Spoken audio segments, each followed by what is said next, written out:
Good evening. Thank you guys for coming. I know our first official press briefing is going to be on Monday, but I wanted to give you a few updates on the president's activities.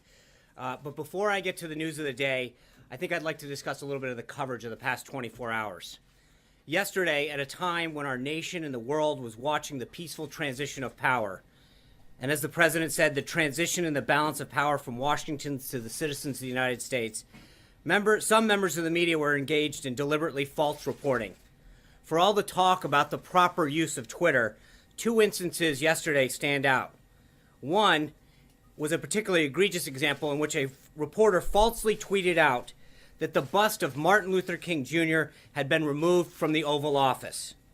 After it was pointed out that this was just plain wrong, the reporter casually reported and tweeted out and tried to claim that a Secret Service agent must have just been standing in front of it. This was irresponsible and reckless. Secondly, photographs of the inaugural proceedings were intentionally framed in a way, in one particular tweet, to minimize the enormous support that had gathered on the National Mall. This was the first time in our nation's history that floor coverings have been used to protect the grass in the mall. That had the effect of highlighting any areas where people were not standing, while in years past, the grass eliminated this visual. This was also the first time that fencing and magnetometers went as far back on the wall, preventing hundreds of thousands of people from being able to access the mall as quickly as they had in inaugurations past. Inaccurate numbers involving crowd size were also tweeted. No one had numbers because the National Park Service, which controls the National Mall, does not put any out. By the way, this applies to any attempts to try to count the number of protesters today in the same fashion. We do know a few things, so let's go through the facts. We know that from the platform where the president was sworn in to 4th Street holds about 250,000 people. From 4th Street to the media tent is about another 220,000. And from the media tent to the Washington Monument, another 250,000 people. All of this space was full when the president took the oath of office. We know that 420,000 people used the D.C. Metro public transit yesterday, which actually compares to 317,000 that used it for President Obama's last inaugural. This was the largest audience to ever witness an inauguration, period, both in person and around the globe. Even the New York Times printed a photograph showing that a misrepresentation of the crowd in the original tweet in their paper, which showed the full extent of the support, depth, and crowd and intensity that existed. These attempts to lessen the enthusiasm of the inauguration are shameful and wrong.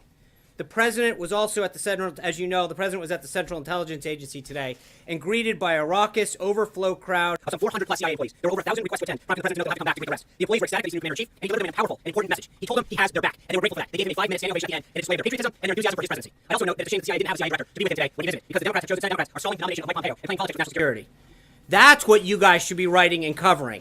That this, instead of sowing division about tweets and false narratives, the president is committed to unifying our country, and that was the focus of his inaugural address.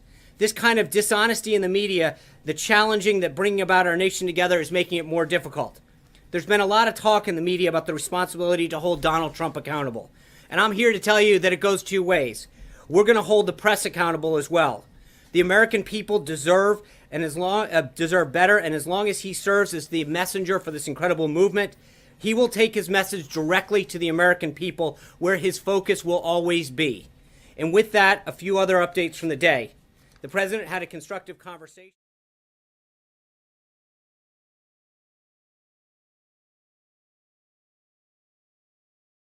The president asked the White House press secretary to come out in front of the podium for the first time and utter a falsehood.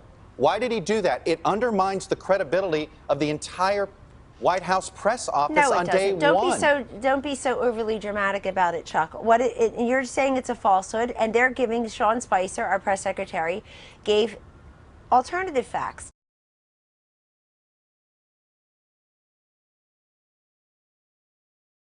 It's a small thing, but the first time he confronts the public, it's a falsehood? Chuck, I mean, if we're going to keep referring to our press secretary in those types of terms, I think that we're going to have to rethink our relationship here.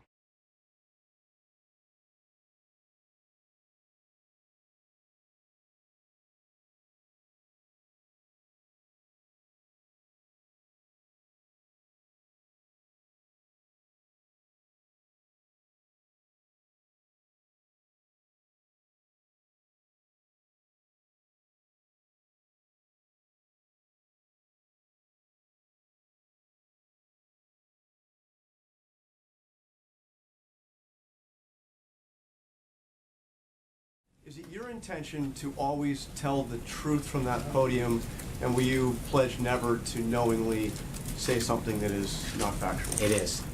It's an honor to do this, and yes, I believe that we have to be honest with the American people. I think sometimes we can disagree with the facts.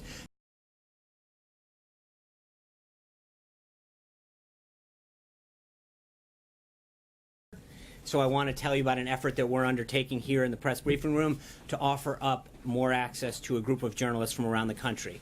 Beginning later this week, I'm excited to announce that we're going to have 4 what we call Skype seats live here in the briefing room. This will open up the briefing to journalists who live beyond 50 miles of the Washington, D.C. area. This can benefit us all by giving a platform to voices that are not necessarily based here in the Beltway.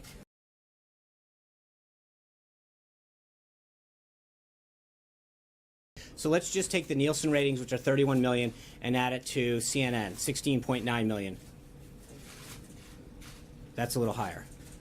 So I'm just saying, you're asking me for numbers. There's just 2 entities together.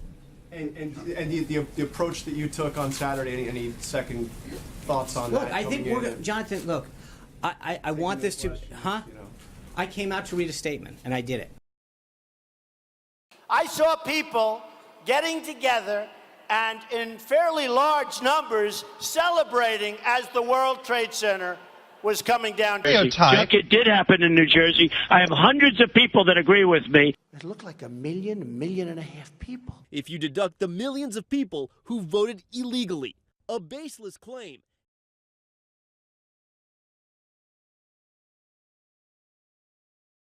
Does the president believe that millions voted illegally in this election, and what evidence do you have of widespread voter fraud in this election, if that's the case?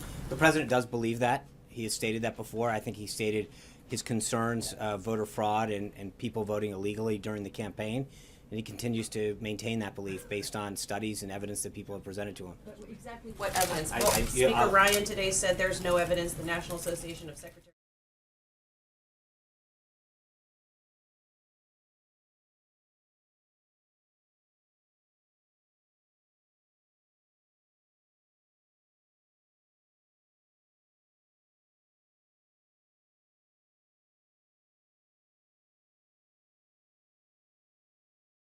You did not answer the It's question. what this presidency is going to be about.